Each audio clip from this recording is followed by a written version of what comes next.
Hey, it's Carrie from Lovely Etc. and today I'm going to show you how to make cheap and easy DIY closet shelves so you can get all those closets organized and get all your stuff stored away. Now for these closets, I just want to create some really simple storage shelves with lots of room for just putting stuff away. In my case, it's for toys and games, but this type of shelves would also work great for storing linens, craft supplies, seasonal decor, all kinds of stuff that you just need out of the way but in an orderly fashion. So there are tons of closet organizers out there that you can buy and just bring home and install in your closets. But even so, I am a huge fan of creating DIY closet organizers and shelves for a few reasons. One, when you are creating your own DIY shelves, it's generally a lot cheaper and you can save a ton of money. Two, when you're making your own DIY shelves, you can make them custom to completely and perfectly fit your closet. They can be as deep as you want them, they can be as high or as shallow as you want them. Everything is exactly the way you want it so that it fits your closet perfectly and also holds your stuff perfectly. And finally, I think a lot of people are intimidated by the idea of outfitting their own closets, but it's actually a lot easier than you probably think. And even if you haven't done much woodworking or building before, this is a great project to start with. It's pretty easy, you don't need a whole lot of tools, and you can get some amazing results. So we're really lucky to have these two big closets in our family room. And I think these are the perfect place to store all the toys and games and art supplies and puzzles that accumulate with 3 kids. This is our main toy storage for our whole house. But as you can see, they're really not working for us right now. When we moved in here, there were already some closet organizers installed. There was a shelf, a couple of hanging rods, but it was really designed for hanging clothes, and that's not what we need more space for. We need shelves.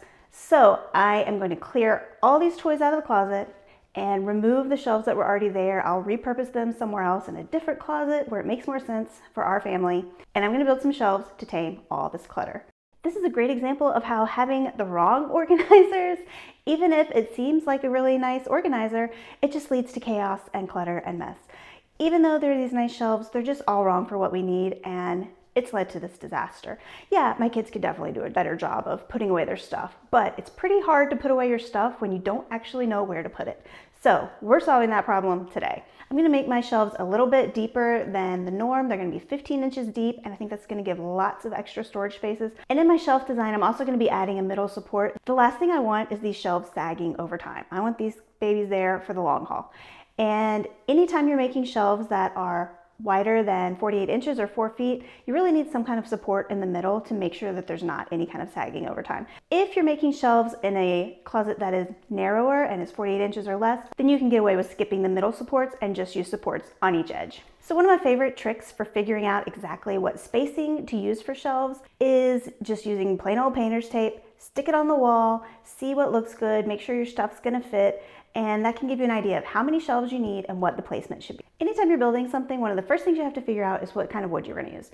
And this is something that I always overthink, and so I have gone down a rabbit hole and done lots of research, so I'm gonna share what I know with you so that hopefully it'll be a lot simpler when you're ready to decide on your own wood. When you're building shelves, you want to use wood that is 3/4 inch to 1 inch thick. And this is again just to prevent the saggy shelves. That's thick enough that it should be able to hold a fairly good load and stand up over time and be durable. Within that thickness, there's still several options, and it really breaks down to 3 main options. First, you can use wide wood planks. So when you go to the store and look around, you'll see some wood planks that are pretty wide. They can be up to 12 inches wide. And a lot of times they're even called shelf boards. So this is an obvious choice that can work good for shelves. The downside is these tend to be a more expensive option, probably the most expensive option, because they're made of hardwood and they're already cut to size. The other downside is they're only really going to work for shelves up to 12 inches deep unless you're going to start adding multiple boards, and I wanted my shelves to be deeper, so this wasn't the option for me. The second option is you can use MDF, which is medium density fiberboard. So MDF can come in wide planks like I was just talking about. It can also come in a big sheet like plywood, and you can definitely find MDF in 3/4 inch to 1 inch thickness. The things I love about MDF are it's super smooth, every board is perfectly straight, and it's easy to cut, and it's perfect if you're planning to paint your closet shelves. If you're going for a stained wood look, MDF will absolutely not work.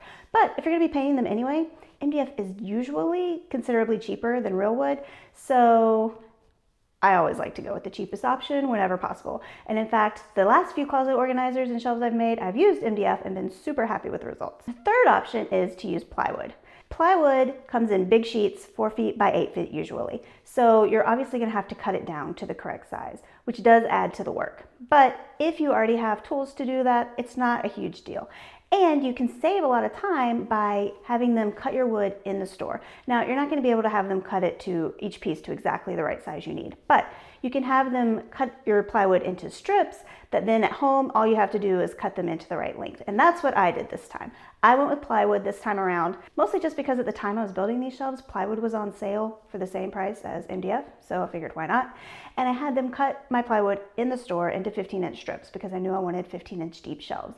And honestly, that just made it a lot easier to transport home in my van because I don't have a big truck, and it saved me a lot of time once I got home. Plywood also is usually one of the cheaper options. It's a lot cheaper than wood planks. Not always as cheap as MDF, but you're gonna get a lot more wood for your dollar with plywood. So if you think you might be doing other projects later this year with wood that you can use that excess plywood for, it just makes sense. You're also gonna need some 1x2 boards to act as your shelf supports. And then we'll also use some 1x2s for something else at the end of the project. So you're gonna cut your supports 1/2 inch smaller than the depth of your shelves. So I'm making 15-inch shelves. I cut my supports at 14.5 inches.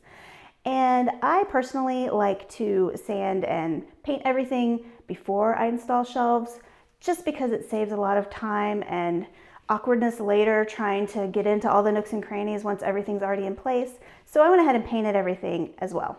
Once you have all your supports cut and painted, you're ready to install them. When you install your supports, there's a couple of things you really need to pay attention to. First of all, use your level a lot during this whole process. You want everything to be level and straight, not wonky. Secondly, when you're installing your supports into the wall, this is what's gonna be supporting the weight of your shelves. So you can't just like nail it into the wall all willy-nilly. You've gotta make sure it's really sturdy. So you need to either attach these supports directly into a stud, or if you don't have a stud in the right place, you need to use good anchors to attach these shelf supports to the wall. Now, if you are doing narrower shelves than me and you're not going to be adding a third support in the middle, you can also add an additional 1x2 across the back of the closet that will support the back of each shelf, and that should be enough support for smaller shelves. For the wider shelves that I'm doing, I'm going to be adding that other support in just a minute. Once your supports are in, the next step is cutting your shelves. So if you just bought plywood and they didn't cut it at the store, you need to rip it to the right depth, but everybody else just needs to cut your shelves to the right length.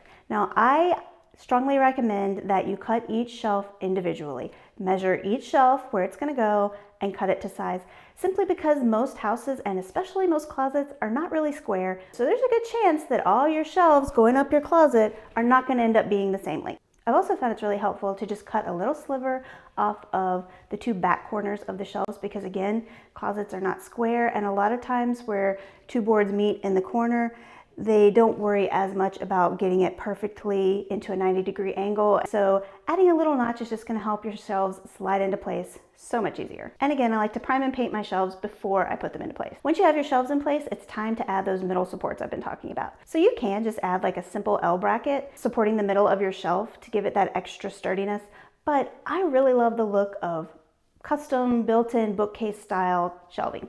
So instead, I just used some of the offcuts of my wood that I had cut off of the length of each shelf to make middle supports that give more of a bookshelf style. And all you really need to do is cut it to the right height and slide it into place.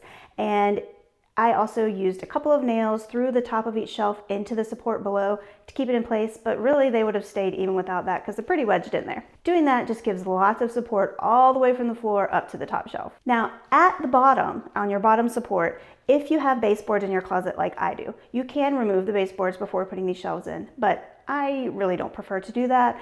I think it looks nicer with the baseboards, and it just gives flexibility if in the future I want to change things up, that's still going to be there looking good. So instead, I just used a jigsaw to notch around where the trim is so that that last bottom piece can still slide into place. So you can stop right here and be done if you just want some utilitarian shelves. But again, I really love that custom built-in look. So I'm gonna put some trim on the front of my shelves, and it's actually amazing how much of a difference it makes and just how nice it looks. And it's not that expensive. It's probably $15 to $20 more for wood for each closet. So yeah, not free, but in my opinion, well worth it. So for this trim, I'm again using 1x2 board, and I'm just gonna use that to face out each of the shelves. Again, you need to measure each piece individually because I definitely found variation between my different shelves, even though they look the exact same and you would think they would be the exact same. The closet is just not square, so measure as you go. I found it the easiest to install the trim for the top shelf first, followed by a piece going down the entire middle, and then finally the other horizontal pieces. Again, I pre-painted these pieces, and you can attach them with a nail gun like I did, but a hammer and finishing nails is gonna work just as well. And that's basically it. If you see any imperfections, you can use caulk and paint to touch things up and just make it look perfect. But now you're ready to load your stuff back in your shelves, which is probably my favorite part. So I just used some storage bins from the Dollar Tree and Target to get all the toys organized, and I have labeled everything so that everyone knows exactly what goes into each bin, because I have found that is the key to things staying tidy and organized. And I'm pretty thrilled with how it turned out. I think this is also a really good example of how having the right shelves or organizers can help make the most of the closet space or storage space that you have, because as you saw before, stuff was exploding into the floor out of these closets. It was not the best situation. And yes, my kids could have cleaned up better, but it is what it is. But now we did declutter a few of the toys that were in here, but not much. And I was able to fit a ton of stuff that wasn't even in these closets before, including adult games and puzzles, art supplies, science kits, train tracks, and a bunch of other toys that were stored around the room. So I'm thrilled with how this came together. If you're looking for other types of closet organization ideas, I also have a video about a different closet organizer I did. It's more for a bedroom closet, and if you have a small bedroom closet about this size, it's perfect. And if you haven't, I'd love for you to subscribe to my channel, Lovely Etc., where I share inexpensive DIY ideas for creating a home that you love. See you next time.